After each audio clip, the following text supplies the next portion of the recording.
And we're coming to you live from the Built Ford Tough Studio. Boomer Esiason, Greg Giannotti. It's Boomer and Gio on the Fan, simulcast across the country on CBS Sports Network and wherever you are on the free Odyssey app. Good Thursday morning, another good day for Knicks fans and Mets fans that share those two teams as you get more good news from the Knicks offseason as OG Anunoby being re-signed. We knew it was a priority. Woj said that they were aggressive with it. They were, and they got that done. And the Mets smack around the Yankees for the second night in a row. I was walking around and put on a Knicks t-shirt today, and I see colleague Pete Bellotti out there. He goes, when was the last time you put on a Knicks t-shirt in June to feel proud about the team? I said, probably 1994. That's probably the last time I was wearing a Knicks anything in June because I was proud about him. He got Al back-to-back Mets T-shirt days, which is something that does not happen in late June. So we're living in a different world, man. We're living in a different world. The Mets are back to being relevant. They're back to 500. They beat the Yankees twice. And I know we don't want to speed up the summer. We don't want to speed up the beginning of fall. We don't want to speed up any time because every day is a gift, Boomer. But I'm telling you, this is going to be the most excited we are for a New York Knicks season in a very, very long time. Good morning, Boomer. How are you? Yeah, good morning, G. I'm doing great, man. What a day it is to be a Met fan, to be a Knicks fan. Oh, man, the sun is going to be out today. It's going to be a beautiful weekend. And here we are getting ready to talk about our two favorite teams. Yeah. I mean, how about these Mets, man? Now, listen, I don't want to get ahead of myself, but I will say they got back to 500. They sweep the Yankees. Unfortunate weather situations last night for the fans that were at the Citi Field. They had to deal with that lengthy delay, and then the Mets just poured on, and just like the rain. And I'm telling you, and I felt this way. It's obvious how much they missed Francisco Alvarez.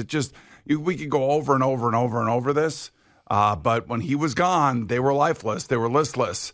They were leaderless, and it's amazing that a young player that plays one of the most important positions in baseball would take hold as, I believe, the leader of the team, which is fine.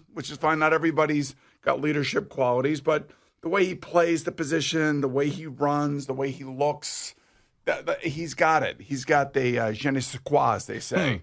You could see it. It's palatable. And I would just say that this is a very, very satisfying way to get back to 500. Now, without getting ahead of myself, they play the Astros now. Yep. The Astros, much like the Mets, got off to a horrendous start. They've thrust themselves back into the conversation. So both teams are thrusting at the same time. They're thrusting at the same time. They're hitting their afterburners. So this is like the secondary part of the thrust. But when you think about the Mets and their schedule leading into the All-Star break, just so you understand this, because you know me, I like to look ahead a little bit. You do look ahead. This is the underbelly of the Mets schedule coming up here. So you have the Astros at home, and then you have the Washington Nationals for 7 games. You have the Pittsburgh Pirates for 4 games, and then you have the Colorado Rockies for 3 games. Yeah, those teams are some of the worst in the National League. They are below the Mets record-wise. So, yes, this is take care of business situation. It's baseball, right? It's baseball season, so anything can happen, and we've been disappointed before.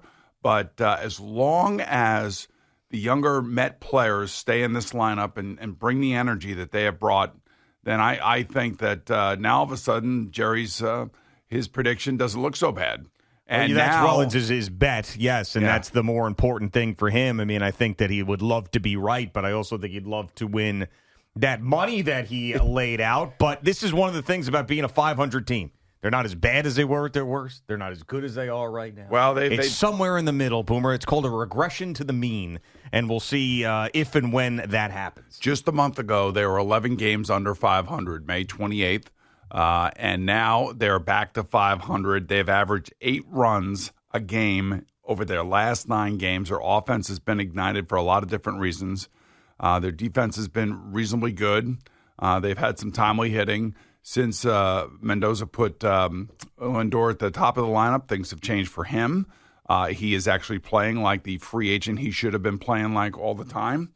And again, I still think it's really Alvarez is the key cog in all of this. I just feel like there's so much energy, there's so much expectation, there's so much confidence for both he and Vientos right now. Those two young guys have caught fire, and they're starting. Well, I think Alvarez believed that he belonged here the day that he got here, but Vientos is starting to believe that he belongs here. And he was pissed when he didn't start here. Greg Beatty did. So this Brett is Beatty, yeah. Brett Beatty. This is Greg Brady. This is it's great to watch. It's great to see. Now, interesting tale of two stories. Steve Cohen about a month ago said he believed in the team. We all laughed. We all talked about the trade deadline. We all talked about trading Pete Alonso and everybody else. And he was saying it's a long season. I still believe in these guys. Obviously, they had the team meeting, and J.D. Martinez said it was the most important team meeting he's ever been in, or the best team meeting he's ever been in. And it was held by Francisco Lindor, who recognized that things were going down the drain. And since that time, things have changed. Now, the biggest change is that Alvarez is back in the lineup. For the Yankees, conversely, on the other side, a month ago, we were talking about them. They're still in first place. They still have 50 wins. I mean, they're still going to be fine. But we talked about, Brian Cashman making all the right moves. Brian Cashman doing the right thing, getting Juan Soto here. They're getting Garrett Cole back. That's like getting a starting pitcher at the trade deadline, all of that nonsense. And now all of a sudden, they have really hit a hard time. I think there's 4 or 5 series in a row now they've lost. I think they've lost 8 out of their last 10 or 8 out of their last 11. They're one of the worst teams in the league right now. But it just goes to show you the baseball season is long, it's arduous, it's up, it's down, it's frustrating. It can be exhilarating at times. We're living through the exhilaration of the baseball season right now as Met fans because we got back to 500 by sweeping the Yankees. Yeah, and I think that how you get there really is important, and where you are in the season and the reasons why. So the Mets winning like this, and you mentioned some of the younger players and Alvarez and Mark Vientos and those guys hitting and being a big part, and Francisco Lindor, who was the highest paid player on the team, being a guy who was actually earning that salary, and then beating the Yankees twice in impressive fashion and smacking around their 2 best pitchers in the process. I mean, that feels different than just a couple of wins against any ho-hum National League team to get back to 500 with maybe J.D. Martinez hitting the home runs, a guy who's not going to be a big part of their future plans. And for the Yankees, it's the opposite of that. The reason why it feels worse, and I'm with you, I'm not going to be the crazy alarmist with the Yankees, but any Yankee fan who's got some anxiety or agita about the team right now is warranted because of the way that it happened. All right, Garrett Cole comes back, looks really bad. Luis Gil, back-to-back starts where he is not any good. You've got Giancarlo Stanton doing his IL stint. You've got Juan Soto, who hasn't hit as well. I mean, the bullpen and Clay Holmes, you're not completely happy about. So it's the way that things are going. And also, Brian Cashman, it's just amazing how, when the team plays well, the general manager is the greatest. When the team plays poorly, the general manager killing them, man. It's unbelievable. Is the worst. But yeah, I mean, there's some real concern there. I also think because you've got a team in your division that's right there, that's young, that's energetic, that was in the playoffs last year and has beat you a bunch of times this year in the Baltimore Orioles. Okay. And by the way, the Orioles aren't playing great right now either. They did not get over the Yankees yet. They're right there with them, but they have not jumped them yet. So a couple things from the Yankees' perspective. Aaron Boone had a meeting. Gleyber Torres, they benched him. Mm-hmm. He got benched, and it's not because he was hurt. He got benched because he was dogging it and he was lazy. And Aaron Boone decided to put his foot down. That's what it looks like to me. It wasn't the groin then. It was but to me, that's exactly what the manager should do. So hats off to Aaron Boone dealing with a very unique individual, to say the least, when it comes to Gleyber Torres. As far as Garrett Cole is concerned, he's going to be fine. A couple more starts, kind of get back into the rhythm of things. Don't be surprised if he has just like a monster second half. If he's healthy and everything's good, he'll have a monster second half. I'm not worried about that. I do think that the Yankees, after Volpe, Soto, and Judge, with Verdugo in this prolonged slump, I mean, what the offense all of a sudden is falling apart. Yeah, I mean it's a black hole from 5 through 9, or basically 4 through 9 now. With Stanton being out, and it's amazing to go from we're making comparisons to the 27 Yankees to talking about this lineup not being able to hit 60% of the lineup. You have zero confidence in driving in runs. So Yeah, I mean, these trade deadlines, and I know that it's redundant, but the way that things are trending for both of these teams, it's going to be fascinating. Yes, what they it will do. be. I mean, it really is, and for different reasons.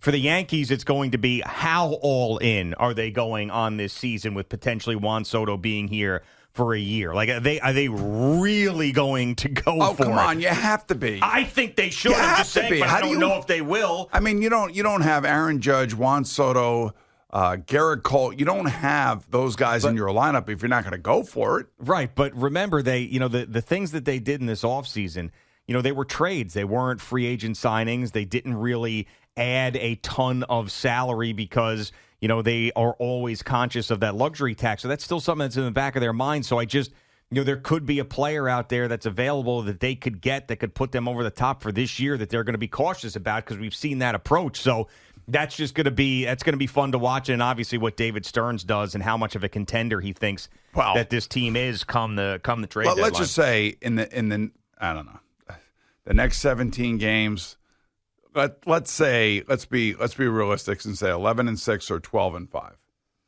That means is that realistic? I mean, I know they played that well, but you see who they're playing. Yeah, I know. And now all of a sudden you're at the halfway point. You're at the All-Star break, and the team is 6 or 7 games over 500. Hopefully that's the case. I'm not trying to touch the money. I'm just speculating, given who they're playing, that they cannot lose their edge right now. And I don't think they will because it's the Houston Astros. And I'm glad it's the Houston Astros and it's not like one of these other teams that they're playing after the Astros. I'm glad that it's going to be, a good baseball team who's playing good. And, hopefully the Mets can stay at this very competitive level. I mean, this where we are a month ago compared to now, or where we were a month ago compared to now, it's remarkable. Actually, yeah, it's something I never expected. Nobody did. Maybe Steve Cohen did. Maybe David Stearns did. Maybe the players did. And Yeah. maybe it was Francisco Alvarez's injury that got the team where it was a month ago. And then all of a sudden now he's been back. And just look at the record since he's been in that lineup. Yeah, I mean, it really is. It's amazing, though, that you could point to a team meeting as well that actually works because it's still really hard to hit a baseball. It's still really hard to get these major league hitters out. And for whatever reason, that locked them in, that got them focused, that got the offense going. And it's just, it's strange. I mean, I don't know what it was that Maybe that's what it was. I don't know. But, I'll tell you, sometimes you go in there and you air some things out. All of a sudden, everybody starts paying a little bit more attention to detail. Everybody starts thinking a little bit more about what they can do as opposed to what everybody else is doing. And it goes back to the Bill Belichick saying, just do your job and don't worry about anybody else. You just worry about yourself, and then everything will come together and guys will start showing up. But again, I think it corresponds with Francisco Alvarez getting healthy again. It really does. I mean, you got to be like a dope not to think that, especially with the way that he has played. And you can see how he handles the pitchers and just the way he carries himself. Yeah, I mean, he was, and the Mets, by the way, I mean, they need to get, Kodai Senga hasn't pitched at all this year. I mean, think about that. That's going to be, you want to talk about an addition at the trade deadline if he actually pitches. But yeah, talking about other guys coming back from injury that could end up helping the team. But yeah, I mean, he hopefully he's one of those guys that we look back on his career and he's got a bunch of Mets records because he came up here early and he stayed here and they signed him and he put 15 years in, and he's just one of those guys that'll come back after a long career and we'll have Francisco Alvarez Day. He's got that type of potential. He does. He really does. I mean, look at he hit one less home run than Johnny Bench did at his age last year. Johnny Bench. And we got a long way to go before we start comparing people to Johnny Bench. But he just did. Well, the only reason I did that is because they did it on a broadcast the other night. So I'm not bringing something up new that they haven't talked about. I'm regurgitating what they're saying. Yeah. And I like that. I like to think about Johnny Bench and Francisco Alvarez. That would be unbelievable if that would happen. Like if the next 10 years we had our catcher, and our catcher was an offensive powerhouse as well as a great defensive catcher. Oh, yeah. I mean, come on. Who's your favorite catcher of all time? I would say Johnny Bench. I know Johnny Bench. That's why.